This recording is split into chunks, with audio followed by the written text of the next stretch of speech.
Hi, I'm Dave Worsley, and you're watching PHTV4 Spotlight. And today on Spotlight, we are taking a look at the boys Shepard bowling program, Allenby Shepard High School in Palos Heights. With me on my right, we've got head coach Simeon Shama. On my left, I've got Drew and Liam, a couple of athletes on the team. And so bowling, you guys are deep into your season, I think, right? You've had several matches. We're at the end of our season. We just had conference. The season is over for us as far as playing individual teams. Next week, this coming Friday, we're playing regionals. Okay, so you're headed into your tournament IHSA play. Yeah. So we're going to get a recap on this season. Before we do that, Coach, can I ask a little bit, like how long have you been the head coach and what you do at Shepard? This is my 16th year as the head coach, and I'm a counselor at Shepard High School. Congratulations, you got some longevity in the program here. Coach, I'm going to ask you, and I'm going to ask you guys too, can you give us a little bit of a recap, like how the season has gone so far for you, maybe some of the highlights? We've had a pretty strong season so far this year. Ended the season with 11-2 conference record. We were second in our conference. Had a couple of second place finishes in a few tournaments. Came in second place at conference as well this past Friday. Congratulations, especially on that 11-2. That looks good. Good finish in conference. Good position to head into regionals then, right? Where are regionals at? Palos Lanes. All right, Palos Lanes, Stag's home lanes, right? Okay. How about for you guys now? Drew, let me ask you first. So you've had this full season. You're a junior. How do you feel about how you've done this year and how you've progressed as the year went on?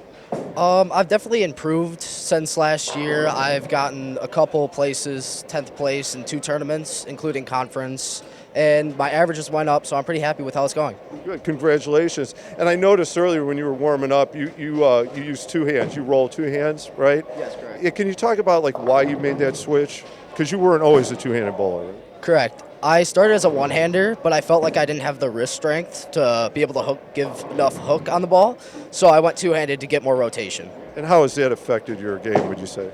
It has raised my average like monumentally, and wouldn't have done it any other way. Good, congratulations. Liam, how about for you? How has this season gone by for you so far? It's went pretty well. I've placed at almost every tournament I've been to this season besides the first one. My average has improved a lot since last season. Pretty sure I'm sitting at the highest average on the team right now, tournament-wise at least, and I'm just ready to keep going. Congratulations, especially sitting on that average. You're also a 2-handed bowler, right? How did you get started on that? I got started because I was watching a whole bunch of PBA stuff with Jason Belmonte, Kyle Troop, and all of that around 2-3 years ago, and then I just tried it and started to become way more accurate with it, and just never went back since.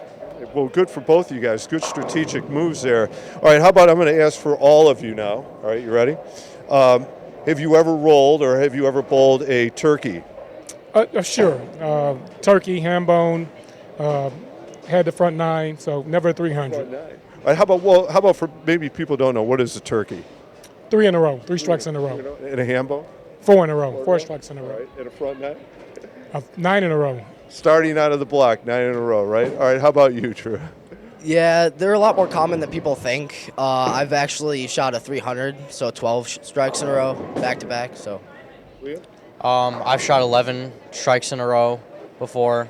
Haven't had my 300 yet, waiting on that still. All right, well, good luck, congratulations. Yeah, I'm sorry, I didn't want to offend you guys with the turkey and ham bone. That seems way too easy now. How about this one? A little bit odd, though, not typical maybe, a Brooklyn strike. Coach, have you rolled one? Of course. I think everyone's probably had a Brooklyn strike at some point. What is a Brooklyn strike? Striking on the wrong side of the pocket. So for a right-hander, you'd be striking on the left side of the pocket. Now, Chris, we all good? Go ahead.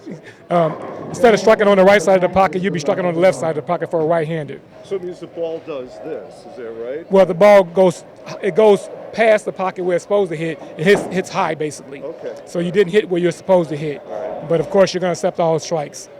Absolutely. How about you, Drew? Have you rolled a Brooklyn strike? Yeah, Brooklyn strikes are based on mistakes, so it's not optimal to shoot them, but they happen. Okay. Yeah, me too. I've got, I think, a 262, pretty much just bowling Brooklyn strikes. So I've thrown multiple in my day. So. Well, like Coach said, any way a strike happens, a strike is a strike, right? How about this? I'm going to turn away from bowling for just a second. We'll come back in a minute. Do you guys do any other club sports or activities at Stag? I do nothing outside of school, honestly. Full-time bowler? Yeah. I do football outside of school, and then I like to bowl outside of school too, and I work. So Sounds like for both you guys, bowling is your favorite activity, huh? All right, how about this? Favorite subject in school? Probably mathematics. I want to get into the engineering field in the future, so gotta work on that. Okay. I'd have to go with math also. How about this? I know, Liam, you're a sophomore, Drew, you're a junior, but post high school, do you think about what might happen after high school yet? I'm not sure if I'm going to be able to play bowling in college, but I'm looking for an engineering school, something like NIU. Definitely looked at them. All right, good luck. Maybe bowling will still be part of it somehow, but engineering, great option. I'm thinking about also doing engineering. I really want to go into computer and science engineering, and St. Xavier has a lot of options for STEM and all of that, and they also have a really good bowling school. So I was thinking about going to St. Xavier and trying out over there. Good, good. Both another great plan. All right, how about this for both of you? Situation now. Maybe you've been in it. Here we go. You ready? Tournament match, and you and opponent are tied, headed into a roll-off. And the first roll-off is a one-frame match. Okay, you roll first, and you roll a 3-7 split is left standing. Okay. Now with your second ball, do you try to roll to get the split, okay, or no, you're going to for sure get the pin. If you go for the spare, you force your opponent to get a spare strike to, continue the match. Otherwise, roll one, they can still win. What would you do in that situation, Coach? I mean, you're probably going to go for the 1 pin. You're going to hope to hit, maybe bounce it off the wall and maybe clear up the other 7 pin. But I'd probably go for 1 pin and see what happens. For sure, get the point. Get the point. Drew, what would you do? I would go for the 1 pin, but try to hit it on the right side to knock it over to hopefully get it. But if it doesn't, it doesn't. Okay. I do the same thing as Drew, because if you make it, then you have a better chance of winning and moving on. But if you end up not, then it's not the end of the world. You've got more tournaments to go to. You got to get the 1 point no matter what anyway, right? Okay. All right, then how about final question for all three of you. What do you like best about being either athletes in the bowling program or coaching the bowling program at Shepard? I really enjoy seeing the students grow coming in as freshmen. Many of our students are new to bowling. We have some that come in with experience, but not as much as we had in the past. So we're training up a lot of our players. But just seeing their growth and seeing how they get better over the years.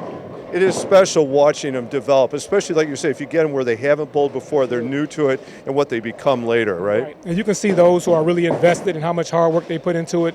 So that's very rewarding. It is. Probably one of the most rewarding parts of coaching even. Drew, what do you like about being part of the Shepard bowling program? The people and being able to see myself grow, watching the average rise, and especially being around with my friends. Everyone's so supportive, and it's just positive. It sounds like a great environment. And you hit on the two parts of it. You have friends, you make relationships, but at the same time, you can also recognize you're growing as a bowler too. That's awesome. How about for you, Liam? I recognize that you not only grow as a bowler, you grow as a person. You know how to make connections with people, you learn how to communicate with other people, and you just become a better person overall by learning about other people's abilities and learning their mindset. Let's say that's a pretty special lesson. Obviously, Coach, you've developed a great culture here because when they can recognize that it's bigger than just bowling, that it's bigger than even the friendships, but being a better person in the process because of it. That's awesome, guys. I want to wish you the best as you head into IHSA tournament play. Coach, good luck. Congratulations on the season, and let's continue to roll. Thank you. All right? Thank you. I'm Dave Wurzal. You've been watching PHTV4 Spotlight. Today's Spotlight has been on the Shepard Boys Bowling Program. Thank you for watching.